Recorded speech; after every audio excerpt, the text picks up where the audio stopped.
Voilà. Bien. Maintenant, c'était M. Baudin, je crois.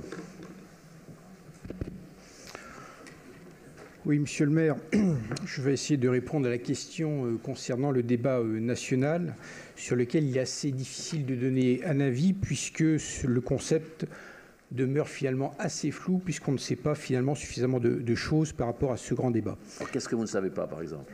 Je vais y revenir tout à l'heure. Parce que je pourrais peut-être apporter quelques explications. Mais tu as déjà répondu en partie, mais en même temps, je m'étonne qu'il n'y ait pour l'instant que 2 débats organisés sur la seule ville de Besançon et qu'il n'y ait pas davantage d'initiatives.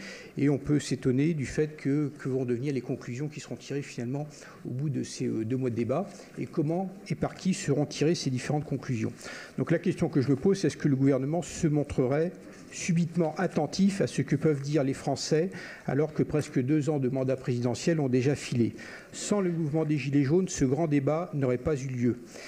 Écouter les Bisontins, c'est bien sûr fondamental et les élus n'attendent pas l'invitation du président de la République pour être à l'écoute au plus près du terrain.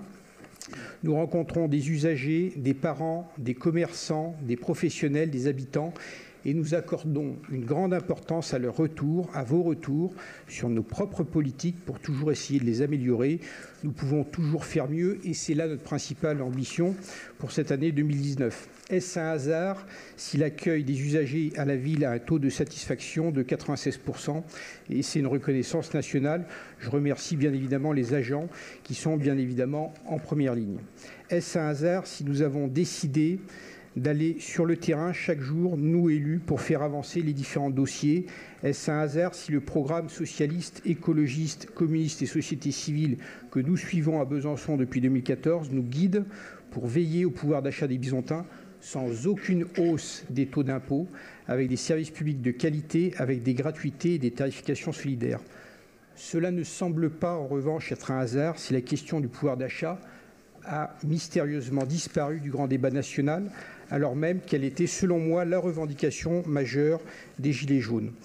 Quand je discute avec les habitants qui me sollicitent, avec des collègues, avec les Bisontins, ce n'est pas la ville ou l'agglomération qui le remettent en cause, même si c'est parfois dans nos mairies qu'ils viennent exprimer leurs doutes et leur colère. Ils me parlent des décisions nationales perçues comme souvent injustes, et l'ISF en est de ce point de vue-là un parfait exemple.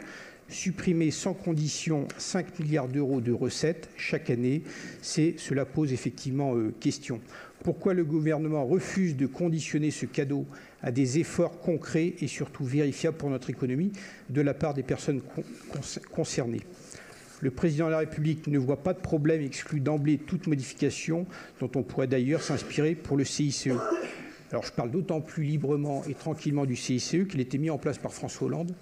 Et l'analyse de ce dispositif-là montre que globalement, ceux qui étaient principalement visés continuent à être les principaux bénéficiaires. Il faut savoir le reconnaître et il faut savoir en tirer les conclusions et changer de méthode. Sur la méthode, l'organisation de ces débats pose question. Vous avez répondu en partie tout à l'heure sur la manière dont c'était organisé sur la ville de Besançon, mais on peut constater pour l'instant qu'il y a finalement bien peu d'initiatives. Donc la confiance cassée et l'empilage de petites phrases présidentielles n'aident pas à apaiser les inquiétudes, celles des Françaises et des Français à bout qui attendent avant tout du respect, de la considération et de la modestie. Jouer 3,33. Donc j'ai encore 1 minute 30. Merci. Non, tu as 30 secondes. Ah non, c'est 4 minutes. Oui, non. Sauf que je vous rappelle moi je vous rappelle le règlement intérieur, c'est 5 minutes. Non, écoutez, bon. Donc, mais ceci dit, j'aurais terminé dans 30 secondes. Jouer certains contre d'autres ou les nouveaux dans le vent contre les vieux dépassés n'est pas une solution durable et mettre aux oubliettes notre héritage non plus.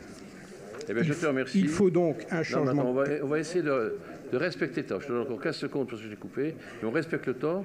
Il n'y a aucune raison que tu ne le respectes pas, que les autres le respectent. Sauf qu'on nous avait annoncé 5 minutes. Non. Si, absolument. Non. Allez, vas-y. Il est temps de retrouver la sérénité d'un fonctionnement normal de notre démocratie par un dialogue sérieux avec les syndicats, la considération pour les associations sans les amputer de leurs moyens, la coopération avec les élus locaux sans les materner ou les corseter. Bref, une démocratie qui nous fait tous progresser en confiance. Merci.